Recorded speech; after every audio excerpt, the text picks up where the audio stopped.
Halo teman-teman, balik lagi di persiapan ujian AMAI untuk A2IK, mata ujian 401 bersama Sekolah Asuransi.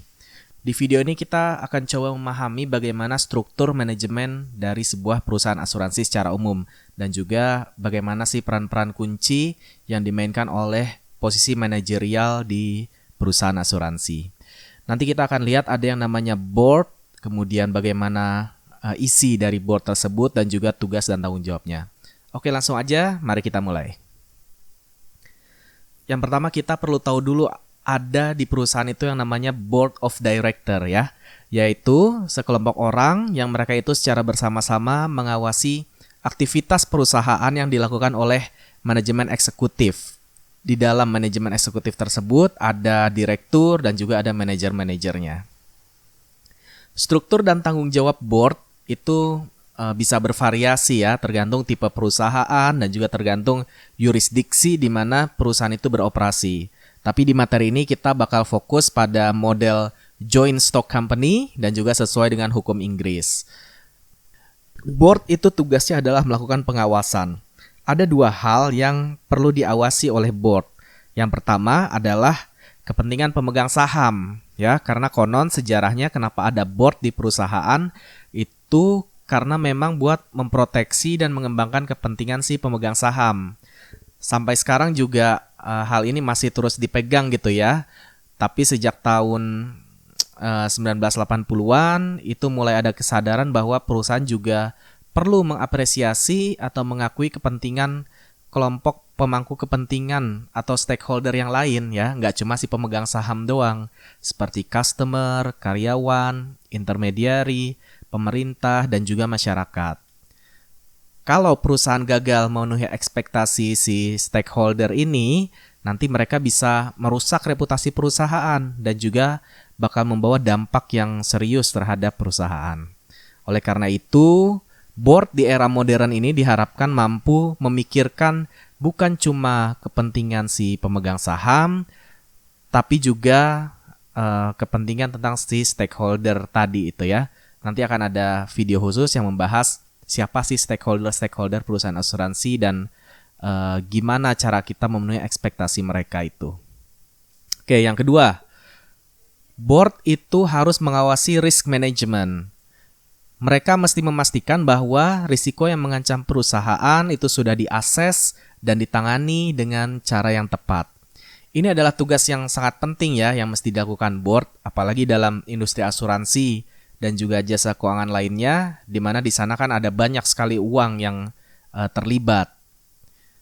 Best practice mengenai corporate risk management, termasuk gimana cara menghadapi negative risk dan juga positive risk, nanti itu bakal dibahas di bagian khusus. Lalu apa sih komposisi dari board itu? Ya, nah direktur dari sebuah perusahaan joint stock company itu kan ditunjuk oleh pemegang saham ya buat bertindak sebagai agent dan trustees si perusahaan tadi yang mana tugasnya buat menjaga kepentingan si pemegang saham. Nah, para direktur tersebut itu kemudian membentuk yang namanya Board of Director atau biasa kita singkat BOD dan memilih salah satu anggota BOD buat menjadi yang namanya chairman. Kewajiban utama si chairman ini adalah memastikan setiap rapat itu dilakukan dengan proper dan efisien. Dan juga chairman ini seringkali menjadi tokoh kepala yang mewakili perusahaan dan BOD ke pihak eksternal. Ini berbeda ya dengan struktur di Indonesia, di mana kalau di Indonesia kan ada komisaris, ada direksi gitu, bukan duduk di satu dewan, di satu board yang sama. Nah, para direktur itu nantinya bisa dipilih atau dipilih kembali ya oleh pemegang saham buat masuk ke dalam board. Pemilihan ini dilakukan dengan mekanisme voting pada saat rapat umum pemegang saham atau RUPS. Ada dua jenis director di perusahaan. Yang pertama adalah executive director. Executive director ini bekerja full time di perusahaan dan memiliki tanggung jawab manajemen untuk ikut menjalankan bisnis. Board biasanya memilih salah satu executive director buat bertanggung jawab menjalankan perusahaan dalam basis day to day. Orang ini kita sebut dengan Chief Executive Officer atau CEO atau Managing Director. Lalu si CEO ini dia bakal menunjuk jajaran manajemen perusahaan lainnya. Direktur yang kedua adalah Non-Executive Director. Mereka ini nggak full time ya, tapi part time. Biasanya ditunjuk karena keahliannya yang bisa dia bawa ke board.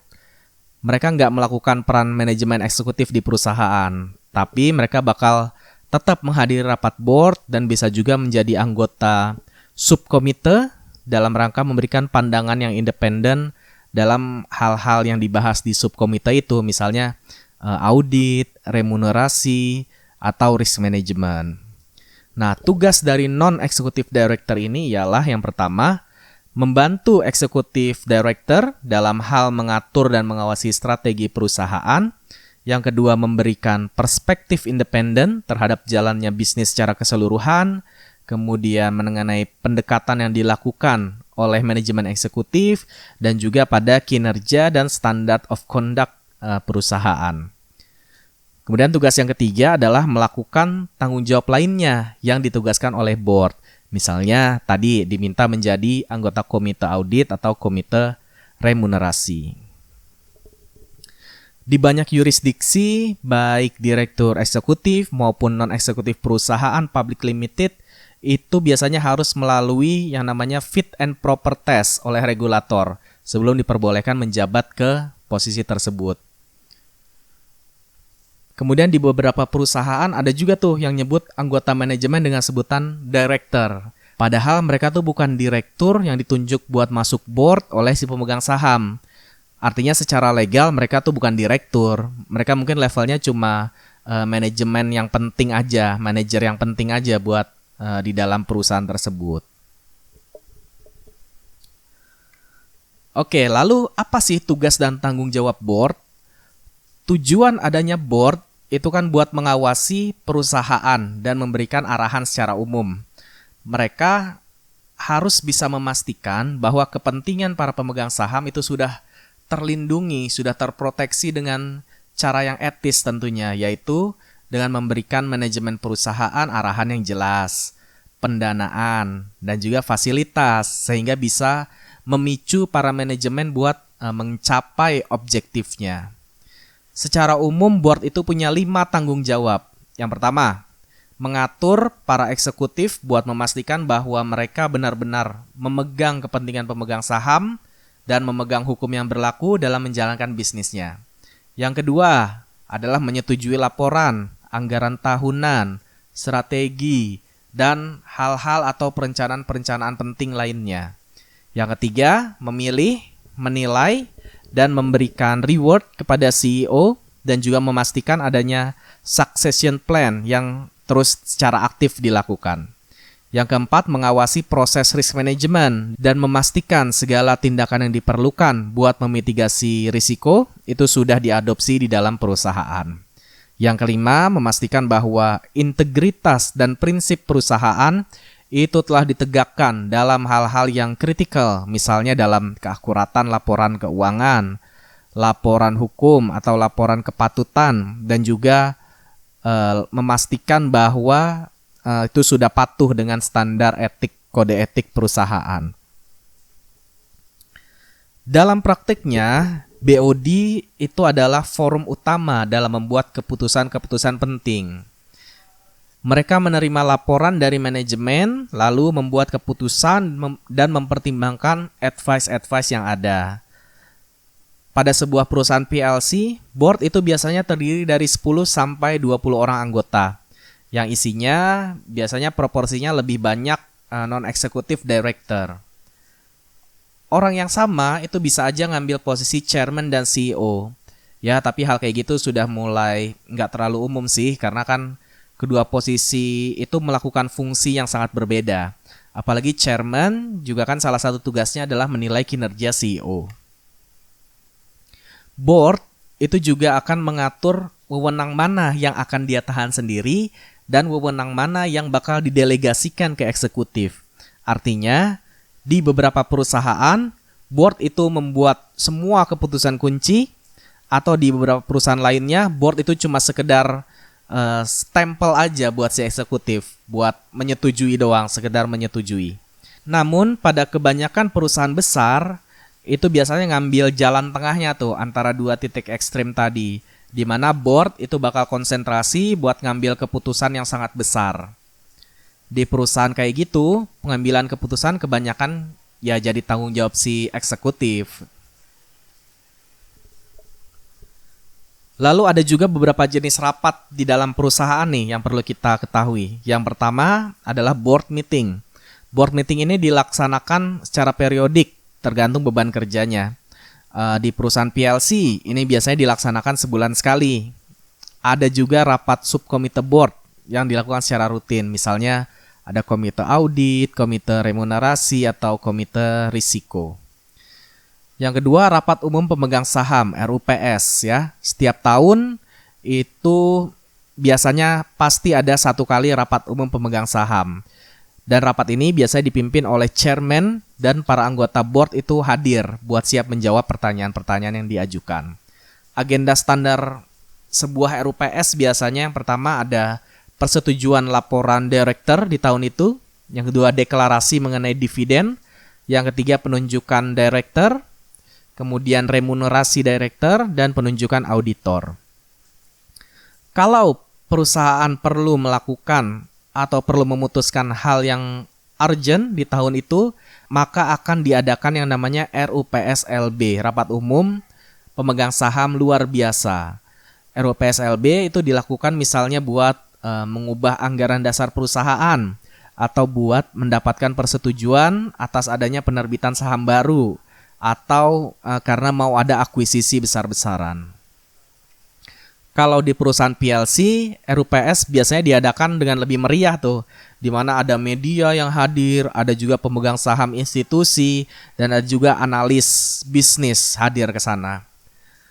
RUPS itu juga bisa jadi peluang tuh buat men-challenge kinerja dan rencana kerja perusahaan di masa depan. Dan di sana juga para pemegang saham bakal voting buat memutuskan isu-isu penting. Misalnya mau memecat board, itu kan bisa aja terjadi pada saat pemegang saham individu menyuarakan keluhan secara terbuka. Dari tadi kita sudah sering menyinggung gitu ya, ada subkomite board, yaitu komite audit, komite remunerasi, komite nominasi ya, dan lain-lain. Kita bakal lihat apa sih yang dibahas di dalam komite-komite tersebut ya. Yang pertama, komite audit. Komite audit ini didesain buat memberikan akses bagi non-executive director kepada auditor. Ya, meskipun CEO dan direktur keuangan itu juga bisa hadir kalau diundang. Biasanya komite ini bakal rapat 3-4 kali dalam setahun buat ngebahas yang pertama, ngebahas laporan yang ada sebelum benar-benar dipublikasikan. Yang kedua, ngebahas segala kejanggalan yang mesti dilaporkan ke board. Yang ketiga, membahas kecukupan sistem internal. Dan yang keempat, membahas apakah auditor saat ini tuh bakal dipakai lagi. Dan juga membahas bagaimana fee auditor. Komite yang kedua, komite remunerasi. Komite ini kadang juga disebut Chairman's Committee. Dan seringkali isinya itu cuma non-executive director. Komite ini juga rapat 3-4 kali dalam setahun dan membahas yang pertama, paket remunerasi dan juga benefit buat direktur eksekutif dan senior manager. Yang kedua, membahas promosi atau pemberhentian eksekutif. Dan yang ketiga, membahas suksesi manajemen. Yang selanjutnya ada nomination committee. Ini komite ad hoc ya, yang dibentuk buat membahas dan menyarankan kandidat buat menjadi board director, termasuk chairman. Lalu ada juga komite-komite lainnya.